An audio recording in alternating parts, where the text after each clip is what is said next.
ISI हो या ISIS हो, आईसिस खुरासान हो, या फिर आपके जो डीप स्टेट है या एस्टेब्लिशमेंट है पाकिस्तान का, वो तो यही चाहते हैं कि इस देश में हमेशा के लिए हिंदू मुसलमानों के झगड़े चलते रहें। हम पूरे देशवासियों से अपील कर रहे हैं कि आप ऐसे वक्त पे अपनी पॉलिटिकल डिफरेंसेस होंगे, मगर आप उन लोगों को कामयाब होने मत दीजिए जो इस देश को कमज़ोर करना चाहते हैं। आईएसआई हो या आईसिस हो, आईसिस खुरासान हो, या फिर आपके जो डीप स्टेट है या एस्टेब्लिशमेंट है पाकिस्तान का, वो तो यही चाहते हैं कि इस देश में हमेशा के लिए हिंदू मुसलमानों के झगड़े चलते रहें।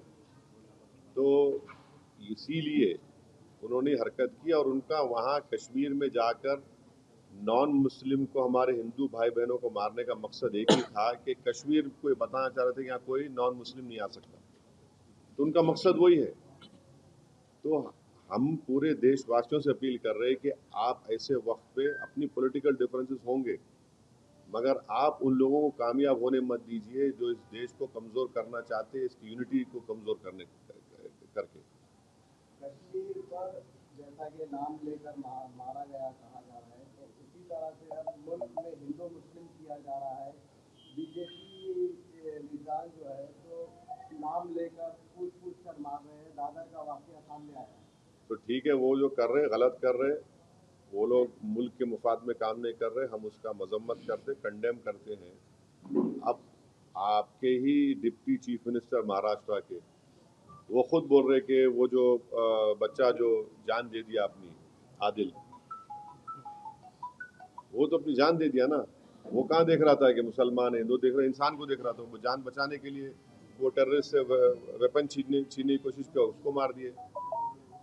तो ये जो अगर हमारे देश में से कोई कर रहा है गलत है, ये इसको हम कंडेम करते हैं। सरकार ने जो अल्टीमेटम दिया था कि जितने भी पाकिस्तानी हैं उनको पाकिस्तान भेजा जाए, वो चले जाए, मगर यहाँ की राज्य सरकार में जो है देवेंद्र फडणवीस बोल रहे कि पूरे गए और इतना शिंदे जी बोल रहे 160 अभी बाकी है। मेरे को नहीं मालूम है, ये तो गवर्नमेंट को। युद्ध कितना महंगा पड़ेगा भारत को? अरे भाई, अभी गवर्नमेंट को छोड़ो ना, ऐसा लूज टॉक मत करिए। गवर्नमेंट का डिसीजन होगा, गवर्नमेंट पूरा सोच के फैसला करेगी। सुनिए, एक मिनट सुनिए, गवर्नमेंट क्या करेगी नहीं करेगी वो गवर्नमेंट तय करेगी। हमारा बोलना, अपोजिशन कहता है कि आप इस पर स्ट्रांग एक्शन लीजिए, ये खत्म होना ये चीज। अब वो कैसा एक्शन लेंगे, क्या लेंगे, गवर्नमेंट पे तो थोड़ा आपको तो उनको उन पे छोड़ना पड़ेगा ना। अब ये टीवी चैनल पे एंकर बैठकर ऐसा बोल रहे ऐसा होगा ऐसा, अरे भाई ये मजाक है क्या? ये ऐसा गवर्नमेंट तय करेगी, क्या डिसीजन होगा वो तय करेंगे। मगर हम मेरा मेरा डिमांड ये है कि पाकिस्तान को फिर से एफएटीएफ की ग्रे लिस्ट में लाना जरूरी है। फाइनेंशियल एक्शन टास्क फोर्स में उनको ग्रे लिस्ट में लाए। ग्रे लिस्ट में लाए तो उनको ये देखिए, इलीगल पैसों से फाइनेंस करे टेररिज्म ये लोग। कोई वाइट का पैसा नहीं कि इलीगल पैसे से। तो एफएटीएफ की दोबारा लिस्ट की ग्रे लिस्ट में पाकिस्तान को डालना जरूरी है। हम डिमांड करेंगे ये गवर्नमेंट से कि उनको एफएटीएफ की ग्रे लिस्ट में डालो आप, तभी जाकर उनका होगा। और हम लोग पूरा उन पर साइबर अटैक करना, हमारे पास एथिकल हैकर्स है, हमारे पास नेवल और एयरफोर्स ब्लॉकेट कर सकते हैं, इंटरनेशनल लॉ में कर सकते हैं हम। और अगर कल कोई एक्शन गवर्नमेंट लेगी तो यूनाइटेड नेशन का कानून है आर्टिकल 51, जो सेल्फ डिफेंस में आपको राइट देता, और नॉन स्टेट एक्टर्स के खिलाफ भी आप एक्शन ले सकते। तो ये सब चीजें हैं। और भारत के संविधान में आर्टिकल 355 है।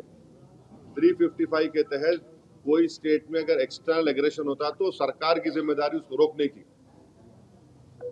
शहीद अफरीदी ने ऐसा स्टेटमेंट किया है, भारत खुद ही अपने लोगों को मारता है और फिर बाद में हमारे ऊपर नाम लेता है। कौन है जी इन्हें? शहीद अफरीदी कौन है इन्हें? नाटक है क्या ये? छोड़ो ना, तुम क्या जोकरों का नाम ले रहे मेरे सामने, छोड़ो ना इन लोगों।